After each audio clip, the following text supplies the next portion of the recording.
ডালটা আমি বাগার দিয়ে নিয়েছি, হয়ে গেছে। এখন এটাকে আমি নামিয়ে নেব। আপনাদেরকে একটু দেখিয়ে দিলাম যে এটা আমি আগে রান্না করে নিয়েছি অফলাইনে। এখন চলুন ডিমটা ভালো করে ভেজে নেই। আমার ছেলে ফারাজ, ও বলেছে ডিম ভুনা খাবে, ওর জন্য একটু ডিম রান্না করে নেই, একটু ঝোল ঝোল রাখবো।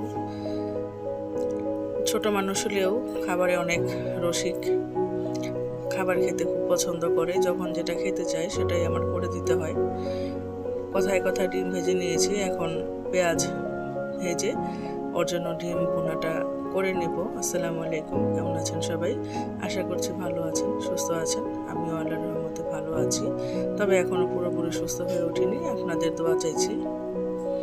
আমার এই ভিডিওটি যারা এখন দেখছেন তারা এটা লাইক করে দেবেন, সাবস্ক্রাইব করে নেবেন। যারা করেছেন তাদেরকে অসংখ্য ধন্যবাদ।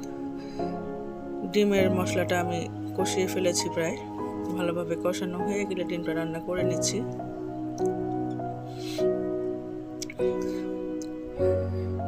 ভালোভাবে নেড়ে চেড়ে এটাকে একটু কষিয়ে নিয়ে হালকা একটু ঝোল ঝোল রাখবো।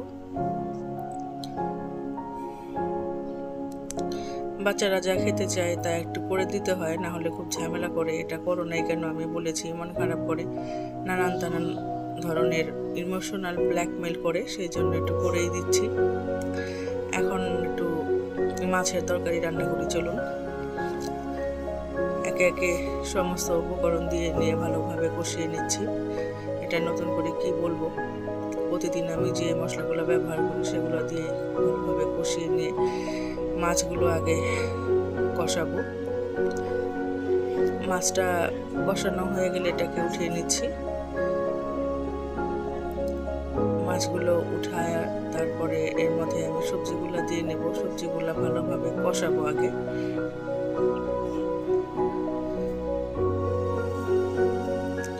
ভালোভাবে নেড়ে চেড়ে নিচ্ছি সবজিগুলো। এখন এটাকে আগে সিদ্ধ করব। মাছ দিয়ে নিলাম, সবজি সিদ্ধ হয়ে গেছে।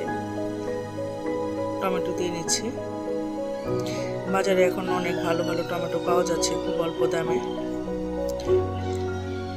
আমি কিছু টমেটো এনেছি, সেগুলোকে সস বানিয়ে নিচ্ছি। আর এই যে দেখছেন, খাবারের জন্য রান্না করে নিলাম। আবার মাঝে মাঝে আমি টমেটোর ভর্তা বানাই।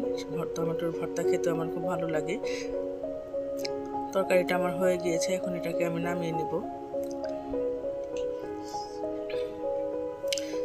চলুন একটু ব্রকলি ভাজি করি। আলু আর ব্রকলি দিয়ে ভাজি করলে আমার বাচ্চাটা আর ছোট মেয়েটা ব্রকলি খুব পছন্দ করে।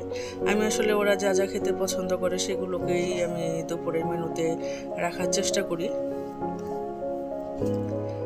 ব্রকলিটা আমি আগে একটু হালকা গরম পানিতে ভাপিয়ে নিয়েছি। এখন একটু আগে তেলে এটা ভেজে নিয়ে তারপরে আলুগুলো দেব।